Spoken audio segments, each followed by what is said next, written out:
RX Television, RxMuscle.com. This is Iron Debate, the Olympia episode of Iron Debate, the show where we settle the scores, and this show where we're going to break down some of the key topics for the upcoming 2019 Olympia this weekend in Las Vegas. Let's meet our panel. First, we go to Arizona and meet the man, the myth, the legend, Dennis the Menace James. Dennis, thank you again for joining us on this Olympia Week episode of Iron Debate. Thank you guys for having me back on the show. It's always a pleasure. Then we go out to New England and meet the Boston Mass, Jose Raymond. Jose, we informed you of this taping kind of last minute, so we appreciate you jumping out of work and joining us on this episode. Thank you. My pleasure. And then we go out to Las Vegas. Chris, the technician, Aceto, who's gotten the jump start already in his hotel, prepping his athletes. Chris, how's it going over there?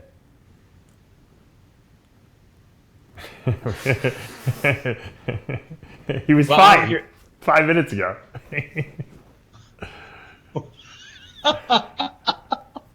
Wait. Is it just me or nobody else can hear Chris? I can't hear a word he's saying, yeah. Can you hear me now? Yeah. There we go. We were just talking about that. We're like, you know what? Let's be sensitive. Like, maybe he's not going to get the best Wi-Fi connection to the Platinum. But now we hear you. Now we see you. Chris, how is it going over there in Las Vegas with your athletes right now? It's going, and me and Jose hash out this show like every day for the last 30 days. So this will be a repeat of what me and Jose talk about. We've had this show, right, Jose? I text you every day about like who's going to do what, who's going to, Yeah. We did it just a few hours ago. Chris, turn your phone sideways. You're killing me. I have to say that having Dave, DJ, and Jose on the show, I consider their opinions like top-notch expert. So I always like listen carefully what they have to say, because if their opinion. All right, Chris, then listen to me. Turn your phone sideways for me, please. It's something to consider. How's that, Dave? That's better. There we go. There we go. Hey, don't ask for much, Dave. You're not paying my travel expenses on that stuff. I'm going to call Phil. You're attended up. I'm going to have to set you straight. All right. We are set, ready to go. Let's go to our Cape Coral studios and check in with Dave Palumbo. Dave, this is the week that we circle all year round, Olympia week, and we have our dream panel this afternoon for Iron Debate. Yeah, you know what? I can't even remember the last time I missed the Olympia, so I'm not going to be there. Obviously, I had a newborn daughter just recently last week, so I know we're going to be in good hands with Chris and obviously Sid and Ralph and all the people that will be helping with the wrap-ups, guys like Dennis and Milos and all the other people that will be giving their input. This is an exciting Olympia because we don't know who's going to win. There's no reigning Mr. Olympia. I don't care what people say. You guys are going to be chomping at the bit to see those guys get up on stage, because we're going to have a new Mr. Olympia crowd at the end of the weekend. Let's get to our first topic, and it is a topic that broke about a week and a half ago, a topic we didn't even be expecting to discuss right now, but that is Hadi Choopan. Now, we spoke about him on an episode of Iron Debate about a couple of weeks ago, but like every other conversation about Hadi Choopan, it was a theoretical discussion.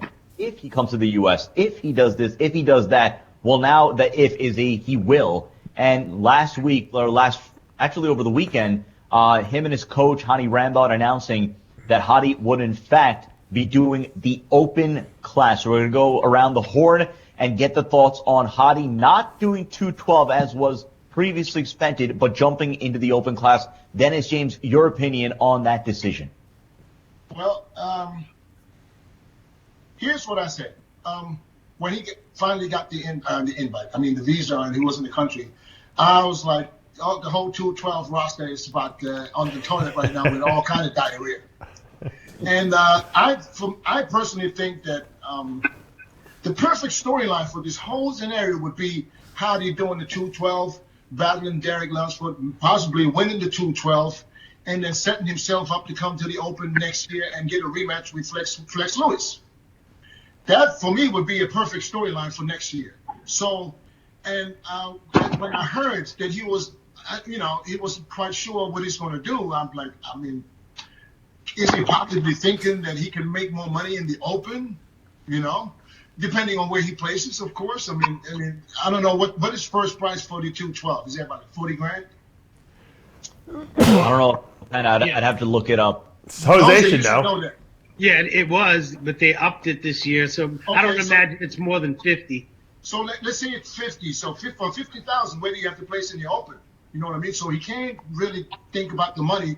I think that he might have an issue with weight because he didn't expect to get a visa for the United States. And he was probably prepping in his mind. He was probably prepping for a show after the Olympia. I mean, like in Italy or somewhere, and therefore might be too heavy to make weight. That's the only excuse that I see that would be reasonable for him to jump into the open. Other than that, if it's not a weight issue, I think he should have done the 212. Just to update, it is $65,000 for first place in the 212. Dennis, before we go to Jose, I just wanted to get a point from you because, you know, you obviously were very close to Baido Abbas from Iran. Now, a point that Dave has made in the past was that if Hadi won the 212, that he goes back to Iran, a country that is crazy about bodybuilding. In your opinion, would he have gotten, would that have been worth it, that sort of hero's welcome for him to win a title, secure a title, and go back a hero? Forget the cash prize, but that prominence returning back to Iran as a 212 champion. Absolutely. And this is what I said. I think that Hadi is going to finish what Baido started. You know what I mean? So basically, Hadi is coming in representing Iran, representing Beto, and just finishing what Baido started. And that's exactly what it is. Now, I believe it doesn't really matter if he's going to win the 212 or if he's going to place well in the open, because regardless, I mean, I've seen him beat Brandon Curry, and I've seen him arguably beat Cedric in San Marino, where he got second to Cedric. You know what I mean? Cedric won, but it could have been either way. It could have went either way. So he probably thinks that he has a good shot. But I believe this is a total different ballgame when it comes to the Olympia. You know, Brandon Curry was off in San Marino. I mean, he's going to stand next to guys that are 20, 30, 40 pounds bigger than him. So he looks huge in the 212, but he might not look as big next to these guys in the open. And that will be the factor because his symmetry is not superior to these guys. So in the 212, he would outmass and outfreak Derek Lunsford. If he would beat him, I don't know. But, you know, he would. That's where he gets that freak factor. In the open, he doesn't have that freak factor next to these guys like Rolly Winkler and, you know, I mean, Cedric McMillan or you know, other big guys. So it's going to be a little harder for him. But, hey, if you can't make weight, you can't make weight.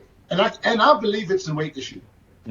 Jose, let's go to you. And we really wanted to get your perspective because you saw him in person at the Vancouver Pro. We had you on that episode of Iron Debate a couple of weeks ago where you talked about his real surreal prospects if he were to be able to come over. Now the decision is made. He's going to be in the open.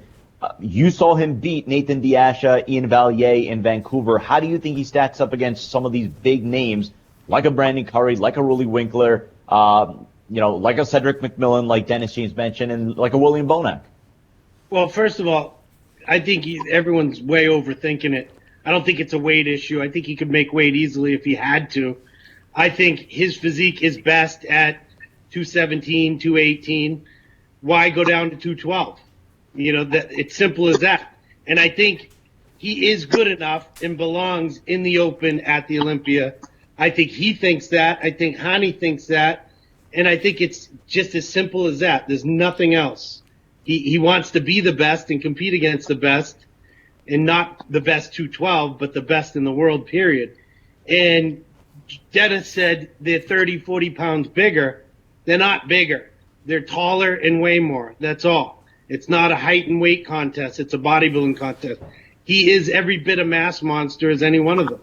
You know, he is a freak at 5'5", 217 pounds in that kind of condition. He can stand with anyone.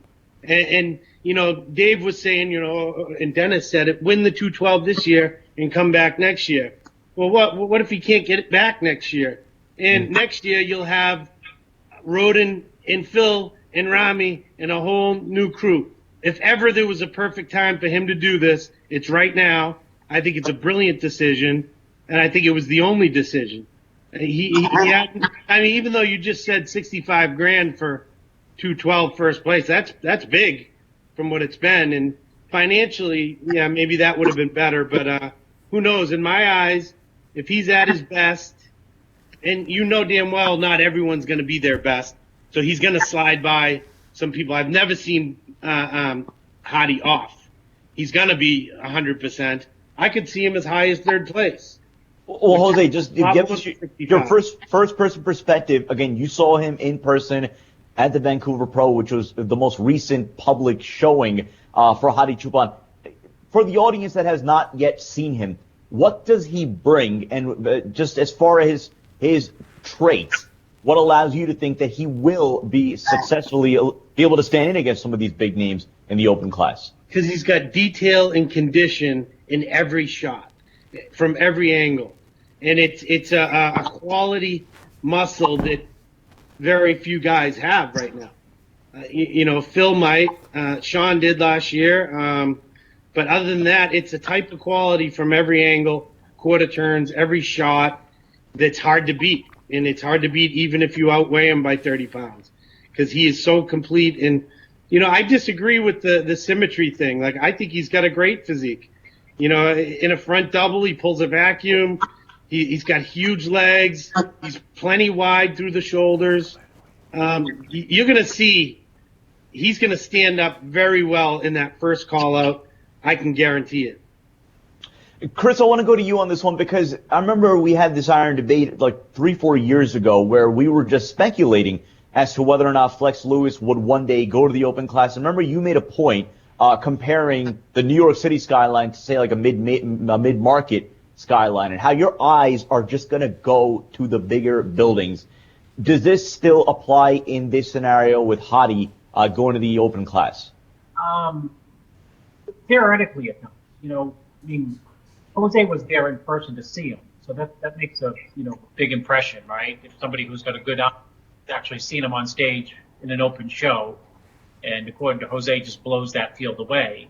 If you can blow that field away, you're going to be a factor somehow at the Olympia. But having said that, it is, you have less big crazy people in the show. It's not in the show. Ramy's not in the show.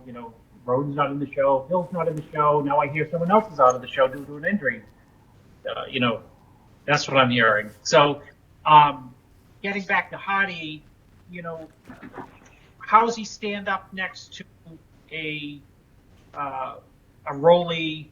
And who's the other big guy in the show though? Who's the other? There's not like if I was to say how does he stand up in the middle next to Rolly and Ramy, I think he'd get squashed.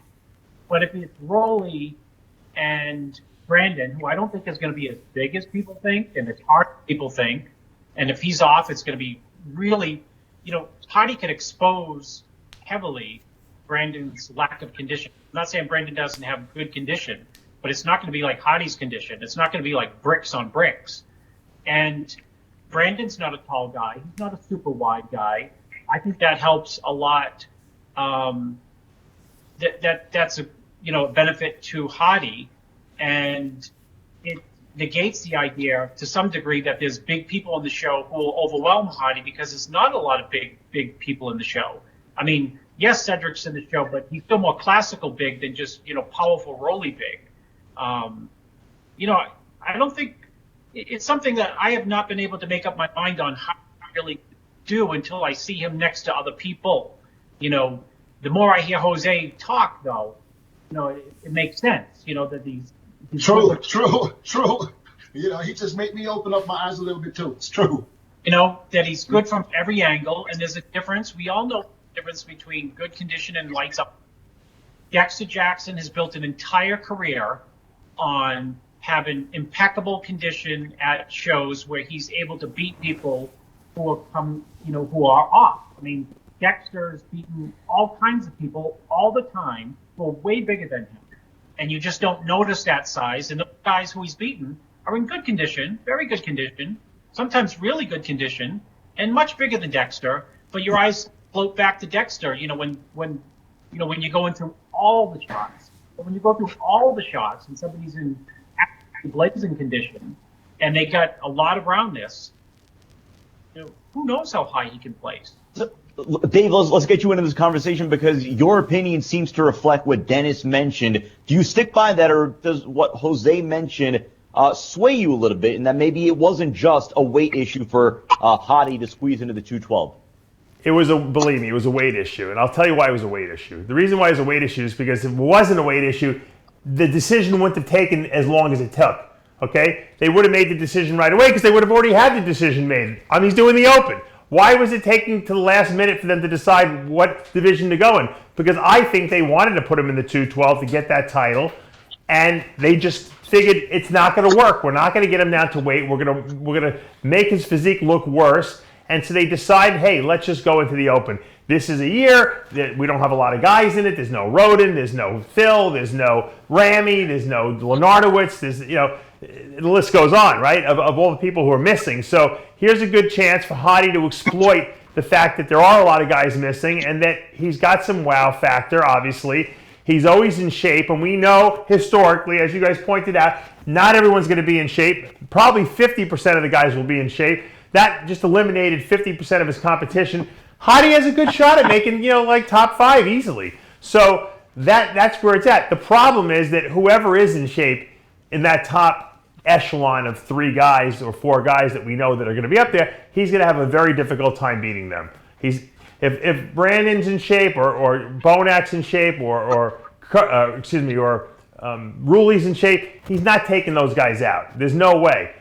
And some people say, well, that's fine. If he makes the top 3 or 4, that's a victory. I don't know. I think going back to Iran as the 212 Olympia champ is better. I really do. I think to say I'm the champ, then come back next year.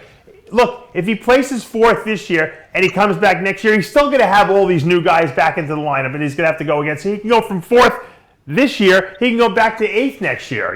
If the guys all come back that we think might come back. So I don't agree with that. I think going home as 212 Olympia champ is a huge feather in his cap.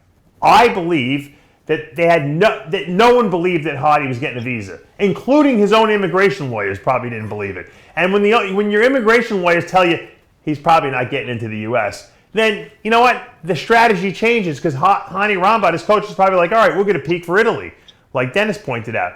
And I think that's what happened. When he got in, someone way up there, and I'll tell you my inside stories after the Olympia because I got some insights. Someone up there said yes, and he's in. And that's how it happened. It had nothing to do with lawyers. It had nothing to do with anything. It was an upper executive decision that was made, and it was the right decision because he's an athlete. He should be allowed to compete on the biggest stages in the world, whether it be track and field, football, baseball, basketball, or bodybuilding. It doesn't matter. The guy's an elite athlete, and in Iran, bodybuilding is about as popular as NFL football is here. So this guy deserves to be here, but I think they were surprised by the fact that he got in. So now they're going to plan B, which is Open. He's lucky he's got a plan B. A lot of guys no one's qualified in both divisions. So this is a great chance for Hadi to do something special. It doesn't matter that he's not going to be 212. It would have been nice for him to be the 212 chair, but the fact that he has to go in the Open, no big deal. If he makes the top 5, that's a victory for him, without a doubt. I have something else to add. Just after you, Dave. So, Look at this scenario. He wins the 212, goes to Italy the week after, and beats these guys. Goes against the same guys in the Open to qualify for next year's Olympia. Yeah. I think that would be a perfect scenario. But I agree. Like I said, I only get it if it's a weight issue because they didn't think they were going to make it. And, and I heard he was 224 in Vancouver. I don't know where the 217. I was told 224. I don't know where it came from, but if that's the case, you know what I mean, then, he's definitely... He's definitely open, yeah. Huh? Then he's definitely a good Open guy if he was 224. But more likely than not, Dennis, he was probably like 217, Yeah. Well, I remember when he was in San Marino, he was way under 212 and still looked humongous. Right. It's ridiculous. Humongous. Unbelievable. Dennis, let me ask you a question. Why don't they weigh these guys in anymore? Remember they used to do weigh-ins? How come they don't have a weigh-in anymore? I don't know. Wouldn't it be interesting? It doesn't mean anything for the Open guys, but I want to know what these guys weigh. Just for shits and giggles, Then they can't lie anymore. What? Because then they can't lie anymore. Good. Forget the press conference. I don't even want to see the press conference. Just film the weigh-in. Have them come up, step on the scale, and weigh in and say a few words. Boxing. That would be more exciting to me. Jose, let's go to you because you were shaking your head at a few points that Dave was making. You shook your head most profusely when he talked about the decision, the time that it took to make the decision. As a 212 bodybuilder, give your perspective as to why you think that Hadi, that wasn't really a factor as far as him making this decision to go open. Well, because this Olympia was a dud, and they wanted to create some hype. I bet Dan Solomon said, wait, and, we'll do it together live on video. And it was a way to create some hype, some interest. Hany got to put it on his website, got 1 million people going to his website to check it out. It was all about hype. He could have made weight for sure. But you know what, Jose? Ron Harris from MD posted a video saying that he heard from some Iranian website that Hadi was doing the open. Hany Rambod was so mad at him and called him up that he made him do a retraction video, and he said to Ron Harris, "How dare you say that? I haven't even decided what class he's in." And he made him do a retraction. If they had already made the decision, you think he really would have done that anyway? Yeah, because he wanted to be the one to break it and have everyone come to his site. Yeah, exactly. I feel poor Ron Harris is always getting victimized by everyone. He's got Blackman yelling at him. He's got Hany Rambod yelling at him. Dave, I saw Hadi weigh in twice. He was 209 both times. Right. And he's not 224. He's not 10, 12 pounds bigger than he was last year. And it wasn't even a year ago. Right. I saw him weigh in last October in Korea, and he was 209. He's not 224. Here's a better question. I got a better question for the whole panel. Why, if you qualify for 2 divisions, why can't you do 2 divisions? Good point. I was going to ask Dennis that same question, yeah.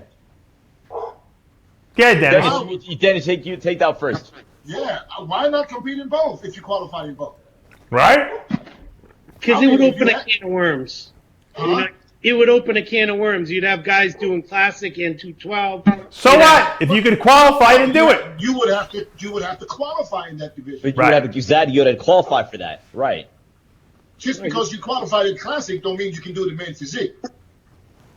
But if you qualify in separate events, you qualify for 2 categories, 2 divisions, you should be able to compete in both.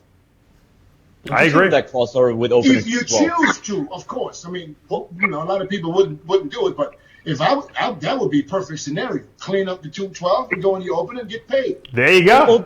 There you go. Dennis, let me give you a comparison because this is one that a lot of people have been raising, as far as Hadi Choopan, and that is William Bonac. You have that similar profile as a, quote, 212er now succeeding in the open class. What similarities do you see between them two? Something that I guess gives you just some level of encouragement as far as Hadi's prospects in the open. I think they're very similar. I think they're going to be battling. William and Hadi are going to be battling for the spot. For whatever spot is going to be in the open, I'm not sure because it's depending on what other guys look like. Because, we always try to predict, the outcome if everybody's 100% shape. Right, we haven't seen people 100% shape. I'm still waiting for Cedric to finally nail it because then he would be my dark horse to win the Olympia. Right. You know what I mean? So it's hard to predict when you don't know if Dave's been saying that for 3 weeks now. I've been saying this, you know what I mean? So, but the thing is, him and William, they're about similar in height, similar, that freak factor. But that Hadi, I don't know, he just looks. There's that separation, that detail that you don't see on bodybuilders today. That's what makes him stand out. It doesn't matter where. He has this detail and separation and lines. You can see that shit. It looks like it's fresh. You know what I mean? Like way back in the days when these guys were way smaller and they opened 215, 210 and had this, clear separations and detailed chest. Where do you see chest striations the way Hadi has them right now? You don't see them anymore. Right. Well, Dennis, let me open another angle here, and I want to go around the panel on this one as well. Because I remember back to the 2016 Olympia, and there was a question as far as 2017, chasing size, right? That when the Ramy, the size that he's bringing, that influenced the lineup in a sense. That some were trying to be bigger, even if that was not in their characteristic. Given that you don't have, aside from Rudy Winkler, you can argue that there really is a lack of the, quote, mass monster in this lineup. Is that a reason? Is that something that influences Hadi and Hany's decision, saying to themselves, wait a second, this could be that, quote, streamlined lineup, and that maybe this could be the year? And also factor in this as well. Jose brought this up. who's to say that Hadi makes it back next year? We don't know if this is a lifetime visa. This could just be a this year only thing. Could that have influenced this? But records always show once you get a visa for the United States and you leave, you go back to your country the way you're supposed to. You shouldn't have an issue getting No. But then there's a lot of Iranians have been commenting on our Instagram and so on. And they've been raising the same thing. So I guess that might be a factor. But more sort of the point then is just the influence of not having that class of mass monsters, and maybe if that influenced Hadi and Hany's decision that there could be a lineup that they could succeed in. Don't get me wrong. Hadi goes to the Open, he's still going to be a factor. No doubt about it. I'm just saying that if he stands next to these guys, if these guys are all in shape, you're not coming to the Olympia for the first time and you're going to beat these guys right away. That's just not going to happen. You'll beat a lot of them, but you won't beat all of them. And that's the thing. You know what I mean? And therefore, but the good thing is, most likely, there'll be a few guys who won't be in shape. And the guys that are literally would be able to dwarf him, they might have bigger issues anyways. So I can see Hadi definitely going into the top 3, top 4. You know what I mean? By looking at the track records about these other guys, condition-wise. So I'm still a fan of the sport. I would still see him win the 212 and do the Open at the same time. That would be the perfect scenario. I would like to see him in both. Chris. What's the question? No, you're raising your hand. The same question that I asked Dennis, and that is, when you talk about the mass monsters and how that influences the rest of the lineup, considering the dearth of the quote mass monster in this lineup, could that have influenced their decision to enter the Open class? No, what, having just listened to all that, like the last 3 minutes, what I came to the realization is outside of Hadi being a factor, this is Rolly Winkler's show to 100% lose, because he is going to be the dominant, only mass monster up there. And if he has enough condition for that match, when he's massive, he's freaky. Sometimes when he's massive, he gets edged out by, he's going to get beat by Bill, he's going to get beat by, Roden. But take those guys out, and if he's the absolute biggest guy on stage by far, and he's in pretty darn good condition, it's going to be hard to wiggle the sand out from him. He's bigger than Ramy, really. He's bigger than everyone. And, he's got some shots that are absolutely crazy freaky. Side chest, side tricep, most muscular. That's 3 that are freaky. Frontal bicep, prettiest, but his arms are like, Valentino's.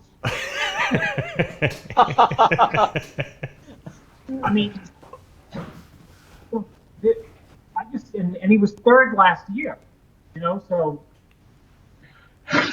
odds on favorite, developing in my mind of like, who could win this show, handily, that's just it. He doesn't have to, worry about standing next to Roden. He doesn't have to, who's big and hard. He doesn't have to worry about standing next to Rand. He's not there. He might just stick out so much that, he's the go-to guy. It is the Olympia. People love the crowd too. The judges, they love huge. It could end up that way, like Rolly being the last guy standing. Other people could win the show, of course, as well. But, if there's a year that he can win, it's this asterisk year. Well, Jose, let me go back to you on this, because you just pointed out a few minutes ago that at the end of the day, it is a bodybuilding contest. It is not a height and width contest. Do you agree with that sentiment that really when you come down to it, really in essence sticks out so much that in many ways this could be his show to lose? Yeah, absolutely. But he would have to be on a next level, condition. He would have to be as good as last year, if not better, in order to blow it away. And then he would win, because he is a little taller, he is a little bigger, and then you match condition, sure.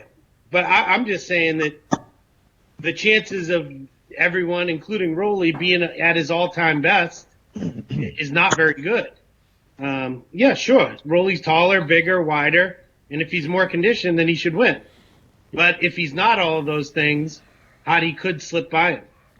Well, Dennis, I'm sorry, Dennis, let's go back to you because, again, Chris does introduce another angle to this whole conversation, what we were just talking about as far as the, quote, lack of mass monsters and maybe that influencing Hadi and Hany's decision. Well, the angle was brought up by Chris. Well, given that case and that really being sort of the lone mass monster in this lineup, assuming conditioning, assuming everything, Fouad Abiad brought up this point a couple of weeks ago, saying that the only reason that we now take him seriously as a title contender is because we really haven't seen that, quote, Kai Green level of conditioning. Could you see Rully Winkler as a frontrunner for the Mr. Olympia title? If he brings the condition he had when he won the New York Pro, yes. He can absolutely win the Olympia if he brings the same condition. But he hasn't since then. That's the problem, because he's always big, but he looks good from the front. He's always just a little bit softer from the rear. Right. If he can fix that, he's definitely a contender. It's definitely a contender.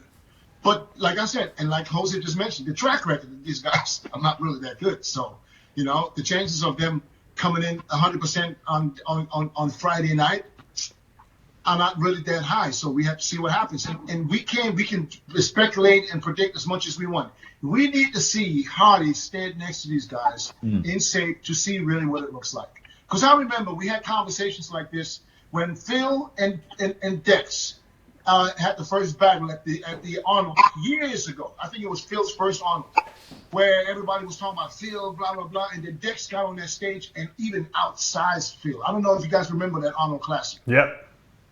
You know what I mean? That was the same. Everybody was talking about Phil, and then Dex showed up on point and even outsized Phil at that point. You know what I mean? So we got to see these guys stand next to each other. Because it's different if you stand next to 212 guys or next to the open guys. Okay, he won Vancouver fair and square. He stood next to Nathan DeAsha. I think Nathan DeAsha wasn't 100%. And he stood next to Iron, and it's different physiques. So, but this is going to be the best of the best. So he can move up all the way up. Basically, if they're all coming off, Hadi would kill him. Absolutely. But I just can't see that happening the first time. Dave, let's go to you on this one. So I wanted to get your opinion, because we always talk about this direction as far as mass monsters, streamline. Do you think the fact that Rully was the only, quote, mass monster in this lineup is a reason that Hadi decided to go in the open? And could you see a scenario that Chris pointed out, that Rully being sort of the lone mass monster in this lineup, he's just going to stand out and in many ways could be just that biggest, baddest guy, and by default, the early frontrunner?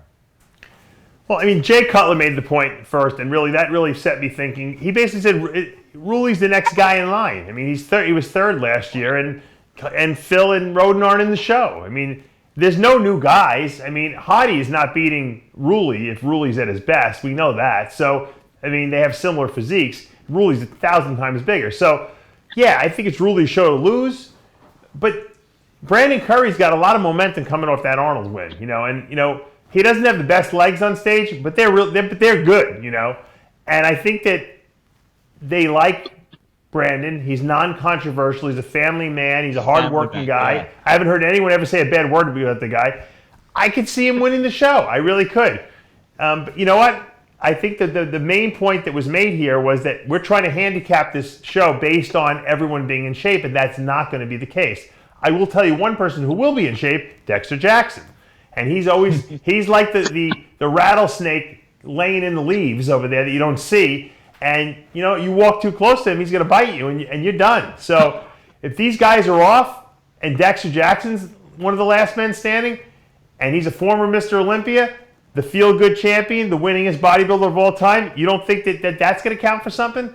So I think there's a lot of scenarios we could play out here, and unfortunately, we don't know who's going to be in shape and who's not, because it really depends on which group of people are in shape. Because when you compare, Hadi Choopan versus Dexter Jackson, okay, or you compare Hadi Choopan versus Rully Winkler, it's a completely different scenario you're looking at. So it's hard. That's what's exciting about this. We really don't know. There's no, slam dunk favorite here. But I think that it's Rully's show to lose because of his high placing, and I also think that look, Hadi made a decision with Hany Rambod to do the Open. Play out the scenario now. Do I think he's going to win the Olympia? No. but I think he could certainly place very high, which would certainly be a feather in his cap. I still believe it was a weight issue, but maybe not. Maybe AMI sat down and said, hey, we need some excitement in this open division, and they talked Hany Rambod into putting him into the open. I think the real shame of the thing is that he should be able to do both divisions. You qualify in both divisions. Why can't you do both divisions? What rule is there that you can't do them? He's qualified. He's not crossing over. He's qualified. He did both divisions, and he qualified equally in both divisions. I think they should let him do both, and it's not too late. They can make a change. If they're listening to this show, the powers that be, let Hadi do both divisions. Why not? The guy worked doubly as hard as everyone else. He did 2 divisions, something no one else in the entire IFBB did this year, and he qualified in both. Let the guy do both. Let's go around. I just talked about this a couple of days ago with Chris Cormier when I said, listen, because the finals, the 212 finals will be Friday night, and I think the open guys prejudging will be right afterwards. Yep. So he will be nice and pumped, ready to go. Yeah. Why not? Let him do it. Let him do it. Let's go around the horn of a few quick hitters. Obviously, you mentioned Dexter Jackson, 11 years removed from his 2008 Mr. Olympia title. Dennis James, go to you first on this one. What would be win number 30th for the all-time winningest IFBB pro bodybuilder of all time? Again, we talk about who's going to be on, who's going to be off. Well, one thing is always a constant factor. Dexter is going to be on. Can you see a scenario with Dexter Jackson, 11 years removed from his last title, walking away with win number 30 and another Olympic crown? 100%. Let these guys come in off. Every one of them is Dexter Jackson. 100%. Jose. I'd love to see it. Be a hell of a story. You know, he looks great. I seen him in Tampa, and I think he'll be a little better than that, a little fuller. You know, he's always dangerous, and I love watching him compete. I'd love to see him win. Chris. I hate Dexter Jackson because he beats everyone I help. But I'm kidding. But Dexter's, you know, one thing, and we all know that Dexter can pull rabbits out of multiple hats. And, you know, we left him for dead like 7 years ago. And here he is, you know, and this is like the ideal lineup because we keep going back to there's no Ramy, there's no Roden, there's no Phil. So you go back to like, okay, who are the consistent guys? Well, that moves him up from 7th last year to 4th, you know, and he'll be better than last year because he was better in Tampa probably than he was last year on the Olympia stage. So he's like a shoo-in. He is a shoo-in to be compared to the top 4 for real. And what we can say about Dexter is he might not, no, I don't think he's at his all-time best, and we won't see it at his all-time best, but he brings in key, silly points that have a huge impact that expose people. He's going to have glutes and hams that are ridiculous. He's going to have a Christmas tree that's ridiculous. He's going to have, you know, side chest, you know, the glutes and hams and the expirations that's ridiculous. And he's going to fight, and he's going to have experience and know how to expose these guys. And he's going to have stamina, you know, if they compare him over and over and over. So talk about people coming in off. If people are off, I'm sure Dexter is so ridiculously confident for the show because he knows that automatically there's 3 heavy hitters or 4 heavy hitters who aren't in the show. So automatically he's, you know, I mean, he deserves first call, but automatically he's going to be close to the middle. They might keep him in the middle out of respect for start off as, you know, first call out 5 people are going to put Dexter, reigning, you know, a former Mr. Olympia in the middle. And, you know, if you keep him in the middle and he's got key detail areas, you know, thin skin, no water retention, full enough. I mean, he has beaten recently a very good Rolly. So if Rolly's a little off and Brandon's a little off and Dexter's, you know, comes in like Dexter, I mean, the stars could line up for him to get number 2. Dave. Okay. Dennis, go ahead. Dennis, go ahead. In this case, think about it. If these guys are off, I'm talking Rolly, Bonac, Brandon, it's going to be Hadi and Dex. Yeah. And put Hadi and Dex next to each other. In shape, both of them. Steve. Look, it's the dream scenario. It's like when Jack Nicklaus won the Masters at like 46 years old, right? I mean, no one thought it would be possible, right? The guy wasn't even, he came out of nowhere and did it. So Dexter's got that kind of like, that ability, and he always seems to be at the right place at the right time. If you talk about timing in life, being at the right place, he's always at the right place to collect the paycheck. He gets those $100,000 paychecks for these weird, obscure shows like Masters, Olympias, and stuff like that. He wins Arnold Classics when you least expect him to. The guy is always at the right place at the right time, and sometimes he's got to wait. Sometimes it's a year or two, and you forget about him, and then all of a sudden, you look around, no one's in shape. Who do we got left? We got Dexter Jackson. If Dexter wins the show, by Monday, he will have T-shirts made up that say "Repeat 2020." Yeah, he won't retire. He won't retire. No way. I told him, Dex, please, if you win the Olympia, drop the microphone, man. Just do the speech and get out. There's no better way to get out. Yeah, you're right, but he won't. He won't. Yeah, make the T-shirt 2020. So let's do the deed pre-Olympia. Now, some of you are going to want to give bolt-on predictions. Now, Dave, you may want to sit this one out just because you are recording a separate prediction segment. Dennis, you have a whole paper written down with picks. Let's go with the open class top six. Top six in no particular order, okay? No particular order. I like that. Very easy. Brandon, Hadi, Dexter, Bonek, Rolly, and Cedric. Chris, please confirm this. All right, so Dark Horse Cedric jumping into the top six, and Yes. Dennis James, power rankings of the top six. Jose. I agree. I'm going to go with that. Nobody mentioned Cedric's name this whole time. And I think that would be the feel-good story of the year. And I think that the powers that be would love to have it be him. All he has to do is be an all-time best, even be as good as when he won the Arnold 2 years ago. And I think that would get the job done. He's a great guy. He's a family guy. He's a military guy. He's well-spoken. He's hilarious. He's everything you'd want Mr. Olympia to be. And if he's ready, I think they'd have no problem pushing it right to him. I'd love to see Chris, and if you want to go with in no particular order, your top six. I would go with that. I mean, it's hard to argue with that top six. I mean, there's people on the edge who may, who potentially could crash into that top six. But you could potentially have guys like Luke, Nathan, and even Juan. I mean, I've seen some pictures of Juan yesterday. Yeah. Ridiculous. Yeah. But I stick to my top six for now. Dave, I know you're going to give your predictions, but you want to give in no particular order your top six. Well, that is the top six, obviously. It's not even fun to do this. I wanted to hear who they think is going to be first, second, third, fourth, fifth, sixth in the order.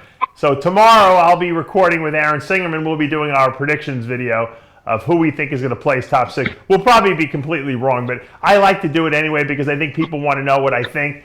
So I'll say that I agree with the top six, that they called out. I'll place them and rank them tomorrow. Let's give one more thought. Someone that we're not talking about right now, someone that maybe you don't have necessarily in your top six, in your prediction top six, whatever. Someone that's going to shock. And let's leave to Cedric McMillan because again, he's a veteran of the sport. But someone that we're not talking about that could end up being the absolute dark horse of Olympia weekend. Jose, you're raising your hand. Who do you have? Well, I wanted to say it because Chris probably won't. There's a kid named Patrick Moore. His physique is every bit as aesthetic as Brandon. He's put on a lot of size. His condition, his legs have come up. He was like a smaller, lighter skinned version of Brandon, and he's closing that gap. And I think his physique is beautiful. And if he gets the right look and gets the opportunity, he's one guy that can definitely jump and surprise a lot of people. Dennis. Luke Sando. Yep. I was going to be my guy. Chris. I would say I would agree with both of them. I helped Luke and he looks good. And he's, I think a show like this is about taking risks. You're only here once, and I think Luke's, risk that he needs to take for this show is to come in as big and gnarly as possible and not worry about anything other than, being my best. And, that's technically at this point game plan, but I think he can surprise a lot of people. And Patrick Moore, I think, I'm going to see him here in the next 30 minutes, but I think his front double and I think his front lat spread, it's only 2 poses, can go toe-to-toe with, a lot of people who are expected to place ahead of him. I know his condition's going to be like spot on. And, he's the weird rodent, he's like a 2012 rodent where, just the midsection alone with the crazy taper, the big front double bicep and, deep muscle separation, crazy midsection with crazy abs. And, that may allow him to, shine as a dark horse. But it's the hardest Olympia, I think, in the last 5 years that I've tried to think about handicap, because we've had, talked yesterday. I mean, since 2012, essentially, Sean's been top 3. Phil's been there since 2012. We had Dennis Wolf until recently, always going to be guaranteed 3rd, 4th, or 5th. Just had the standard for Dexter. Those have been the top calls that we would never argue about. These are going to be the top 3, 4, and 5 guys. And now based on their consistency, now we're saying, well, if Brandon hits it, if Rolly hits it, if Cedric hits it, it all boils down to if they hit it or not. And then that's why we talk about Dexter, because we know Dexter's going to hit it. So it's just a very tough show, really, to handicap. And that's why it's going to be exciting, because I think what's going to happen is we're going to get there. We're going to find out. Well, just as the prediction show went, some people didn't hit it. Yep. It's going to be like a year. Yeah. Dave, your final word handicapping this upcoming Olympia weekend. Many are already talking about asterisks, 2020 and what the lineup could be. Why should viewers be excited about what they're going to see this weekend at the 2019 Olympia stage? Because it's going to be historical. I mean, I think that people feel like a weird feeling because they don't have a familiarity with a champion that was here. They don't have what they think in their mind might be the best possible competitors out there in the lineup. But that's the way athletics works, right? I mean, people retire in football and baseball, and you have to, the new crop comes up. You got the new guys coming up now. This is going to set the stage for the next 5 to 10 years of the sport. Whoever wins this Olympia arguably could be the next Olympia for the next 5 plus years. So this will go down historically as being a very important Olympia, even though you might want to say, well, the defending champion wasn't here. But then again, the defending champion's 4 years old. So eventually Sean would have retired, and he will retire way before the guys that are still competing now, who are going to go on much longer than him. So this is a historically significant Olympia. Also, if you get a new champion crown this year, and Sean hopefully gets cleared of whatever charges he got, and he comes back next year as the reigning Mr. Olympia who never got to compete against the new Mr. Olympia, now you got a really good show and a really good showdown, and you've created a new rivalry that didn't exist before. So this might be a transition year, but it's exciting because we don't know who's going to win. This show here proves it. We can't figure out who's going to win. We have a lot of speculation, but there's no slam dunk here, and that's what'll make the show exciting. And then, we'll get a new Mr. Olympia. We'll have to get used to him, but once we get used to him, it'll be all about 2020 rematch against all the guys who didn't make it this year, and that's going to make it even that much more exciting. So I think this year is a landmark year that will go down historically as being very important. And that is going to do for this episode of Iron Debate. The next time we talk to you will be from Las Vegas at the Mr. Olympia. Chris Aceto, Sergio Oliva Jr., Milos Sarcev, and of course we'll run into Dennis James as well. We will be bringing you some of the brightest minds in the game to bring you top-notch analysis of the 2019 Mr. Olympia competition. Special thanks to Dennis James, Jose Raymond, Chris Aceto, Dave Palumbo, and of course, our producer Tyler Shore, who has done a sensational job all Iron Road to the Olympia long. For everyone involved, RxMuscle, I'm Siddique Farooqi. We'll next talk to you from Las Vegas.